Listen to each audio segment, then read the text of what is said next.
They tore my clothes off in front of everyone, calling me a gold digger who didn't deserve their son. My mother-in-law laughed as I stood there humiliated and broken. But what they didn't know, my father was watching everything, and he was about to show them who I really was. Stay until the very end, because the revenge my father delivered will leave you speechless. Trust me, you don't want to miss what happens next. Now let me take you back to where it all began. My name is Mia, and this is the story of how I learned that sometimes the people who should protect you are the ones who hurt you the most. And sometimes justice comes in ways you never expected. I was just a simple girl from a small town when I met Adrian. We were both in university studying business. He was charming, kind, and made me laugh in ways no one ever had. I fell for him hard and fast. Within a year, we were married in a small ceremony. It was perfect. Or so I thought. Adrian came from money. The Whitmore family was old wealth, the kind that came with expectations and judgment. But I didn't care about any of that. I loved Adrian for who he was, not what he had. What his family didn't know, what Adrian didn't know, was that I came from money too. Real money. The kind that makes the Whiters look like they're playing dress-up.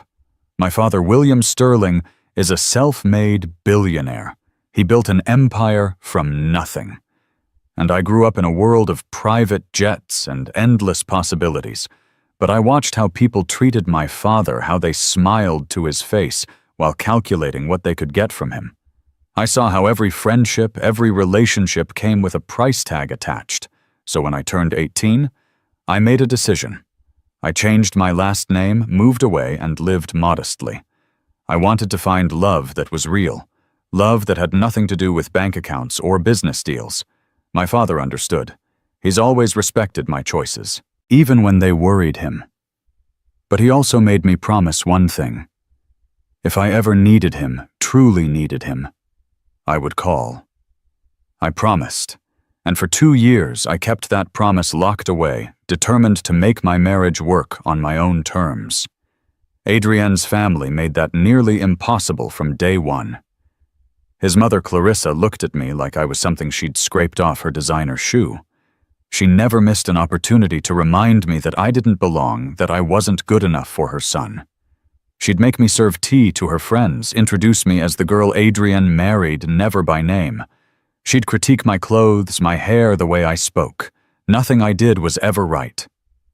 Adrian's father, Vincent, simply ignored me. I could walk into a room and he'd look right through me like I was invisible. Maybe that was worse than Clarissa's active cruelty. At least she acknowledged my existence, even if it was just to tear me down. And then there was Natalie, Adrian's younger sister. She was perhaps the worst of all, because she smiled while she stabbed. She'd compliment my dress, then whisper to her friends that it looked cheap. She'd invite me to lunch, then spend the whole time talking about how Adrian could have married anyone, how many beautiful, wealthy girls had wanted him. The constant message was clear. I was lucky to be there, and I should be grateful they even tolerated me. But I tried. God, I tried so hard. I thought if I was patient enough, kind enough, eventually they'd see me for who I was. I thought love would be enough.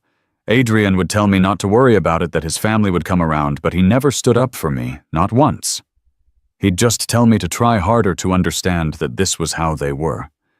2 years passed like this, 2 years of swallowing my pride, of accepting disrespect, of pretending that everything was fine. And then came our second anniversary. Clarissa insisted on throwing us an anniversary party. Not for us, of course, for her. To show off to her society friends, to prove that her son had the perfect life, even if his wife was, in her words, unfortunate. I wanted to say no, but Adrian convinced me. Maybe this is her way of accepting you, he said. I should have known better. The party was at the Whitmore estate, and Clarissa had spared no expense. When I arrived that evening, I couldn't believe what I was seeing. Crystal chandeliers hung everywhere, each one probably worth more than most people's houses. A live orchestra played classical music in the corner. Champagne fountains bubbled with expensive bottles I couldn't even pronounce.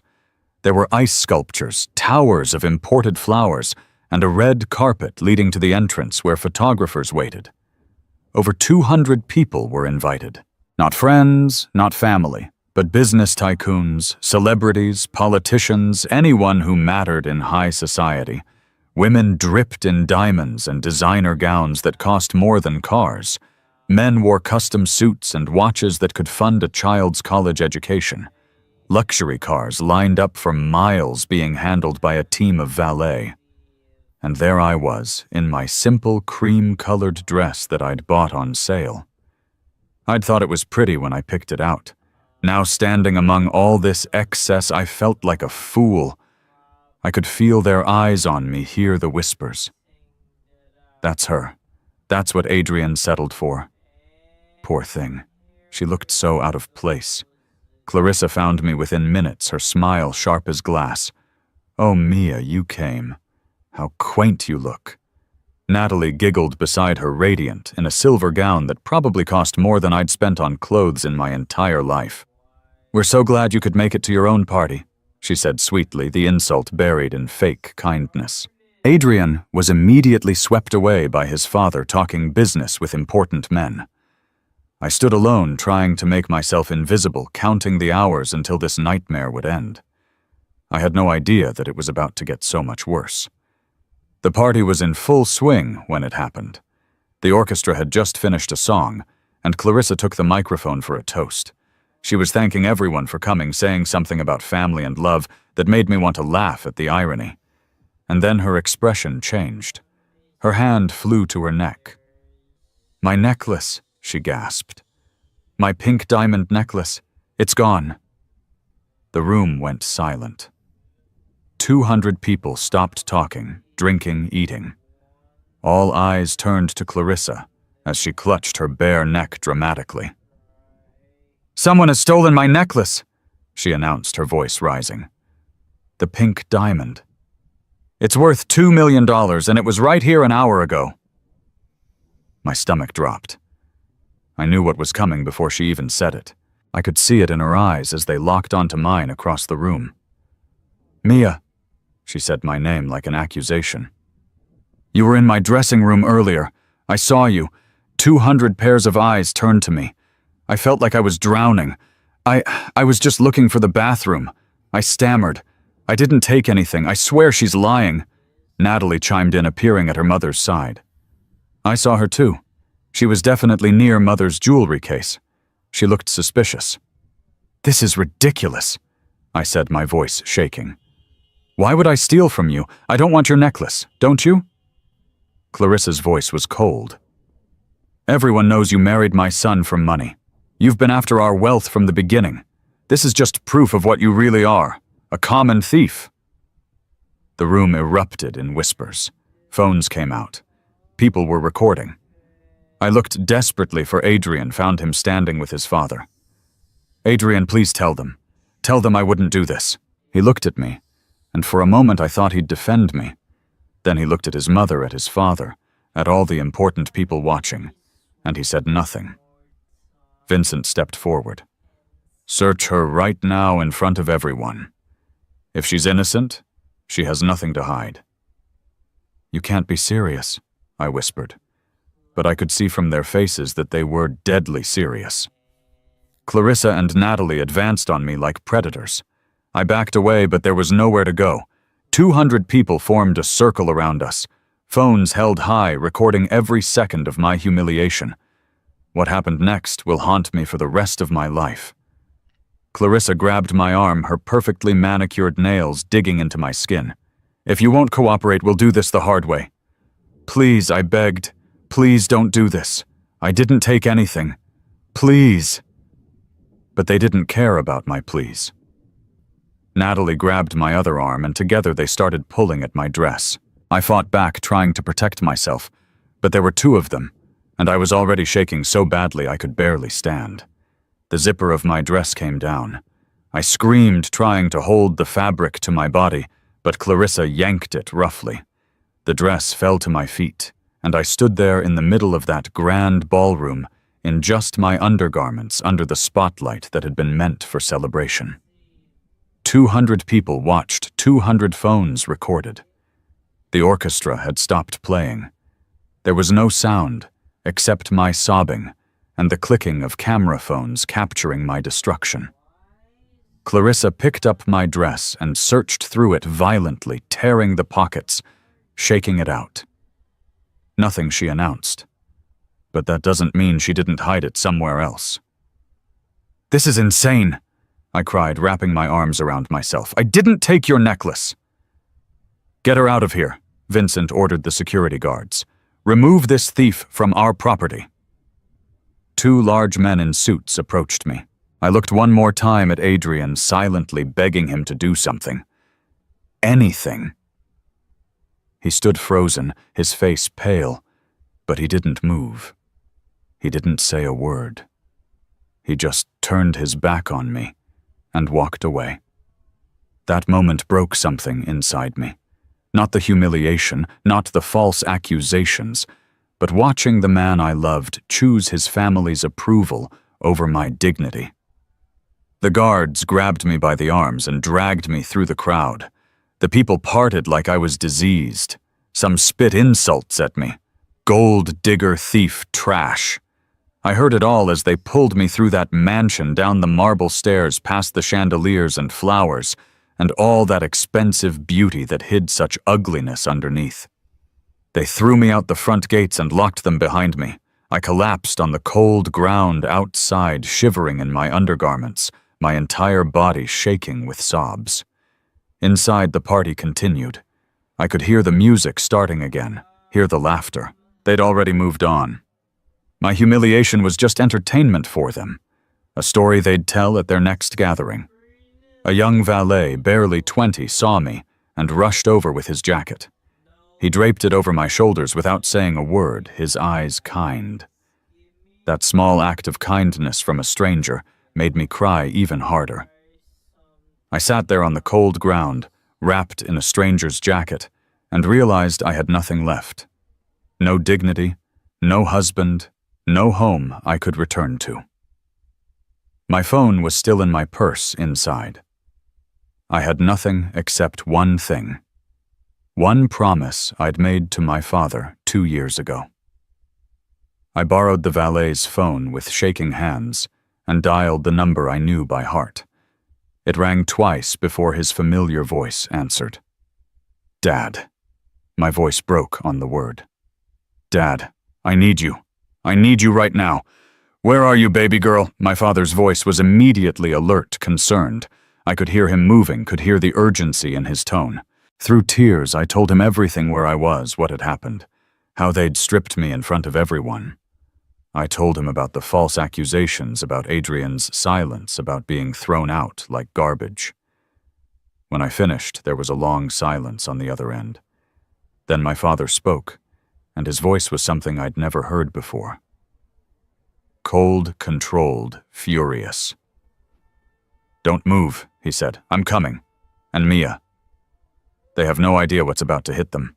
He hung up. The valet stayed with me, offering silent support. "Your father?" he asked quietly. I nodded. "He'll be here soon." 15 minutes later, the night exploded with light and sound. First came the cars. 10 black luxury SUVs and limousines rolled up to the Whitmore estate like a presidential motorcade. Then came a helicopter, its spotlight illuminating the entire property, like daytime. The party inside stopped again. I could see people rushing to the windows, pointing, wondering what was happening. The center limousine door opened, and my father stepped out. William Sterling doesn't just enter a space, he commands it. At 60, he's still imposing, tall and broad-shouldered, with silver hair and eyes that can freeze you with a look. He wore a suit that probably cost more than the whiter spent on this entire party, and his presence was so powerful that even from outside the gates I could feel it. Behind him came 20 security personnel, all in black suits, moving with military precision. 5 lawyers in expensive suits carried briefcases, and the city's police commissioner himself walked beside my father, looking official and serious. News helicopters started circling overhead. Someone had tipped off the media. Later, I'd find out that someone was my father, who'd made sure every news station in the city knew something big was about to happen at the Whitmore estate. The gates opened. The guards who'd thrown me out now stepped back, recognizing power when they saw it. My father walked straight to me, and the cold fury in his eyes melted into concern as he looked at me sitting there, still in my undergarments and the borrowed jacket. He took off his $50,000 coat and wrapped it around me himself, then lifted me to my feet. "I'm here now, baby girl," he said softly. Then he turned to face the mansion, and his voice carried like thunder. "Which one of you touched my daughter?" Inside the mansion, through the open doors, I could see the party had become chaos. Everyone was trying to see what was happening. Clarissa appeared at the entrance, Vincent beside her, both looking confused and annoyed at the interruption. "What is the meaning of this?" Vincent demanded. "This is a private party. You're trespassing." My father smiled. It wasn't a nice smile. Let's go inside and discuss that, shall we? I think your guests will want to hear what I have to say." He walked forward, and the crowd parted before him like water. I walked beside him, wrapped in his coat, feeling safer than I had in 2 years. His security fanned out around us. The lawyers followed. The police commissioner stayed close. We walked through that mansion like we owned it, because as it turned out, we did. My father took the microphone from a stunned Clarissa. 200 wealthy, powerful people stared at him, trying to figure out who he was. Some of the older ones were starting to recognize him. I could see the realization dawning on their faces. "Good evening," my father said, his voice calm and controlled. "Let me introduce myself properly. My name is William Sterling. Perhaps some of you have heard of me. Sterling Global Empire, 50 billion in assets. Yes, I can see some of you recognize the name now." The room erupted in whispers. Everyone knew Sterling Global. It was one of the largest conglomerates in the world, with holdings in everything from technology to real estate to banking. "This woman you just humiliated," my father continued, pulling me close to his side. "This woman you stripped and degraded in front of 200 people. This woman you called a thief and a gold digger. She's my daughter, my only child, my heir." The gasps were audible. Clarissa's face went white. Vincent looked like he might faint.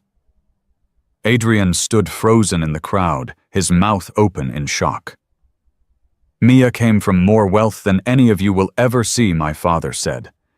"But she wanted something money can't buy. She wanted to be loved for who she is, not what she has. So she changed her name, lived modestly, and found herself a man she thought would cherish her. Instead, she found you people." He snapped his fingers, and the large screens that had been showing happy photos of Adrian and me flickered to life with new content. Family photos appeared. Me as a child on a yacht.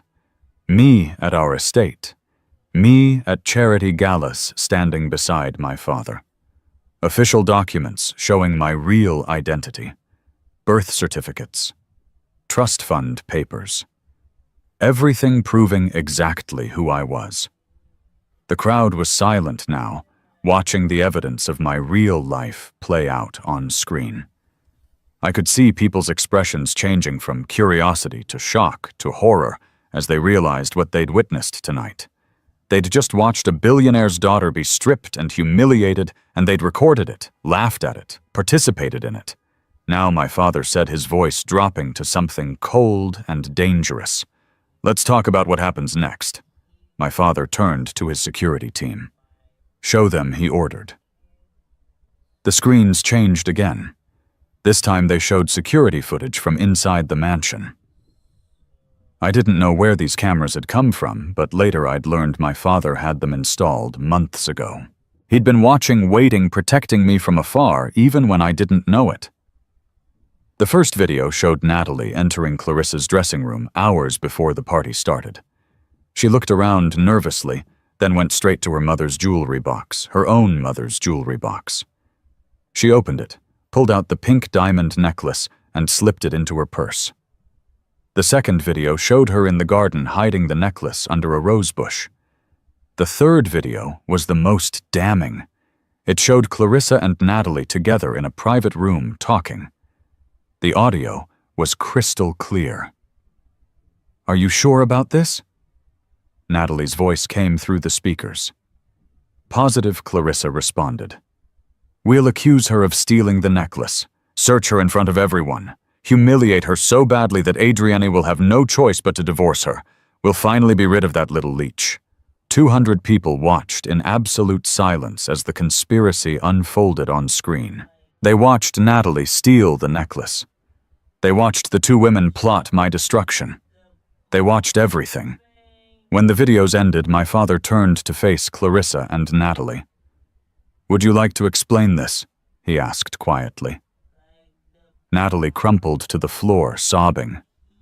I'm so sorry, it was Mother's idea. You lying little—" Clarissa started then stopped, as she realized everyone was staring at her.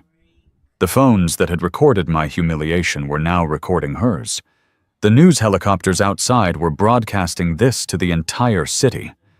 In a matter of hours, this would be international news. "Mr. Sterling." Vincent stepped forward, trying to salvage something. "Perhaps we can discuss this privately. I'm sure we can reach some arrangement." "Arrangement." My father's laugh was cold. "Oh, Vincent, we're way past arrangements. You see, when Mia married your son, I did what any good father would do.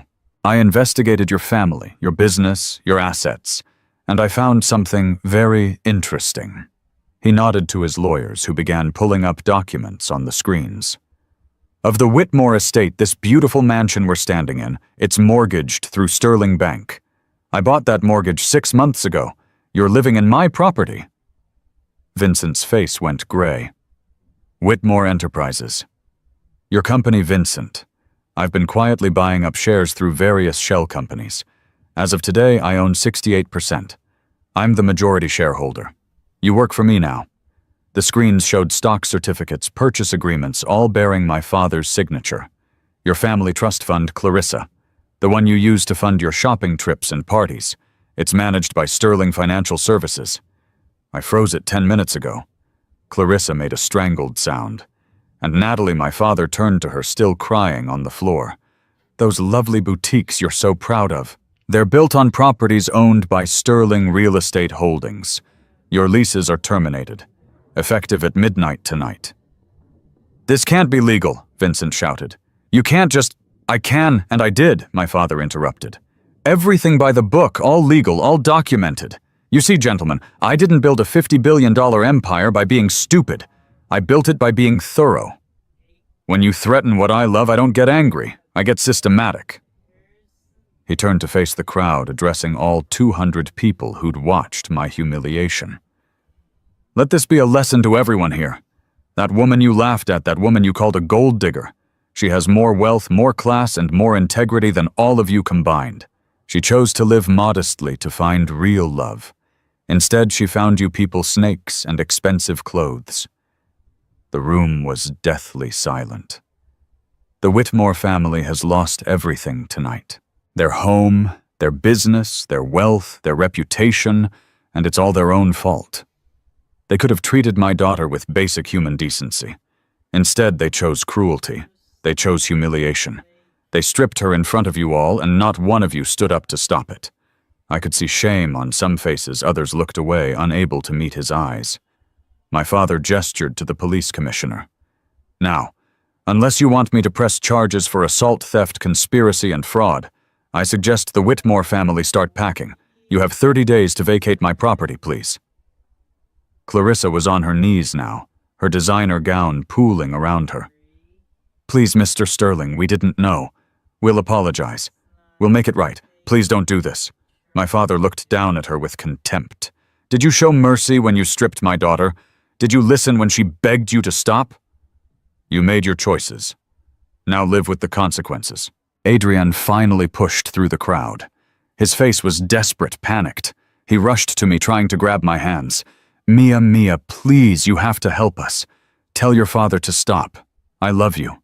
You know I love you." I looked at him. This man I'd loved for 2 years. This man I'd married, built a life with, defended endlessly to myself, even when he never defended me. "Do you, Adrian?" I asked quietly.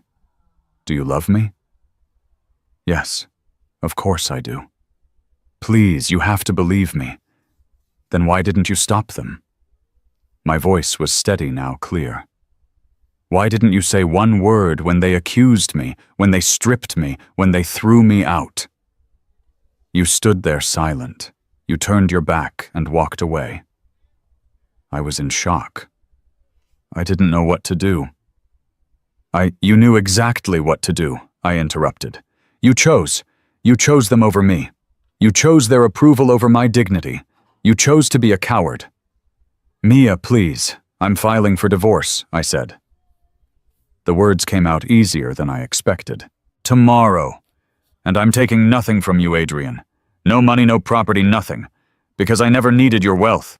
I just needed you to stand beside me, and you couldn't even do that. You can't mean that. We can work through this. The saddest part," I continued, "isn't what your family did to me. It's that you let them. Every insult, every humiliation, every cruel word over the past 2 years, and you just told me to try harder, to be patient, to understand. You never once told them to stop. You never once protected me. That's not love, Adrian. That's convenience." He was crying now, genuine tears streaming down his face. "I'm sorry. I'm so sorry. I'll do better. I'll change. Just please don't leave me." I stepped back closer to my father. "I already left you. The moment you turned your back on me tonight, you lost me forever." My father's lawyers stepped forward, papers in hand. "Divorce papers, Mrs. Whitmore, or should I say Miss Sterling, they're ready for your signature." I took the pen and signed without hesitation. 2 years of marriage ended with a signature. Adrian collapsed to his knees, but I felt nothing but relief. 6 months passed. The Whiters lost everything exactly as my father promised. Their estate was seized and auctioned. Vincent's company went bankrupt within 3 months. Clarissa, who'd never worked a day in her life, now worked as a sales associate at a department store. Natalie's boutiques were closed, and she worked retail at a mall. Adrian lost his luxury car dealership and worked a regular sales job. Their high society friends abandoned them immediately. That's the thing about people like that. They're only your friends when you have something they want. As for me, I went back to being who I really was.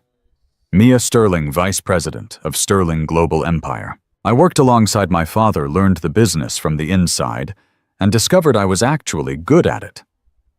I started a foundation for women escaping toxic relationships, helping them find the strength to leave and the resources to rebuild. I bought my own penthouse with money I earned myself. I traveled, made real friends, and slowly healed from the trauma of that night. One evening, 6 months after everything happened, I was hosting a charity gala for my foundation. It was a beautiful event, full of people who genuinely cared about helping others. As I was greeting guests, I noticed one of the coat check attendants looked familiar. It was Clarissa. Our eyes met across the room. She looked so different, older, tired, humbled. Gone was the arrogance, the cruelty, the superiority. She looked like what she was, a woman who'd lost everything because of her own choices. She approached me slowly, hesitantly. "Mia," she said softly. I wanted to say I'm sorry for everything. I know it means nothing now, but I truly am sorry." I looked at her for a long moment. 6 months ago, I would have felt satisfaction at seeing her like this. Now I just felt tired. "I forgive you, Clarissa," I said. The words surprised even me, but I meant them. Not for you, for me, so I can let go and move forward. She started crying. "Thank you.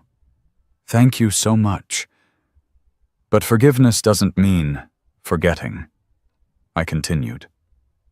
What you did to me, what your family did, taught me something important. Family isn't always blood. It's who stands beside you when everything falls apart.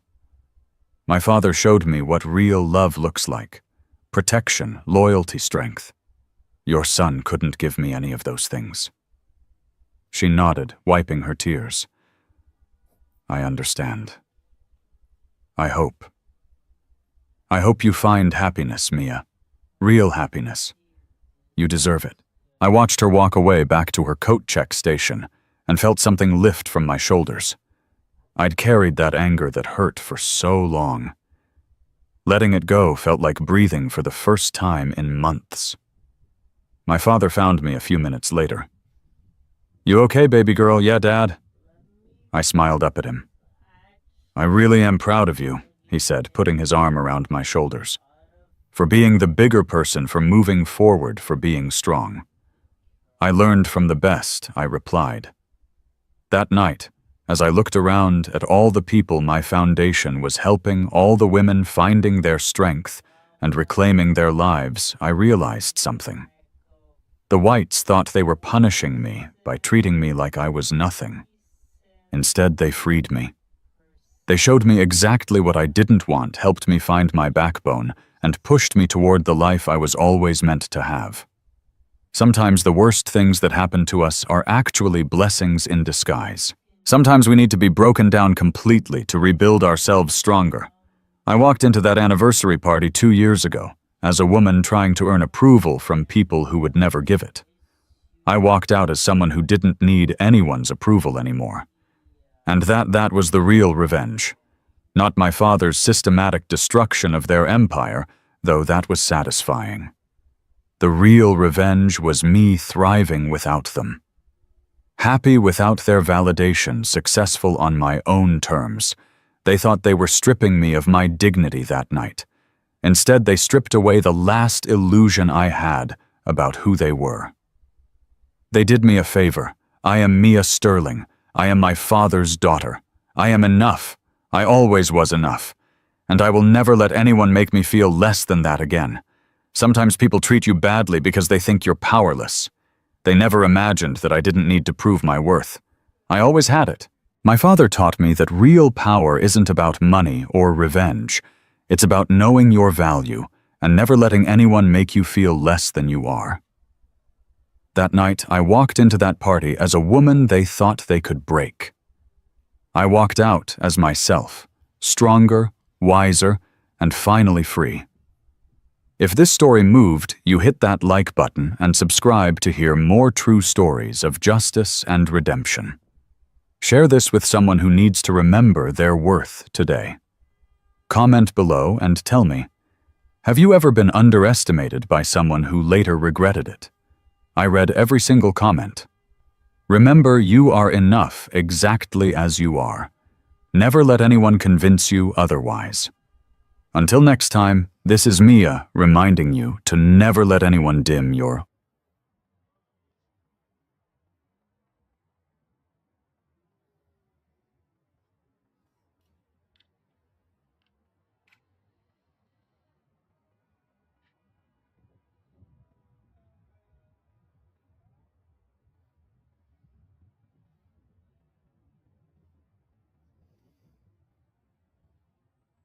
I plugged it in the autophone.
shows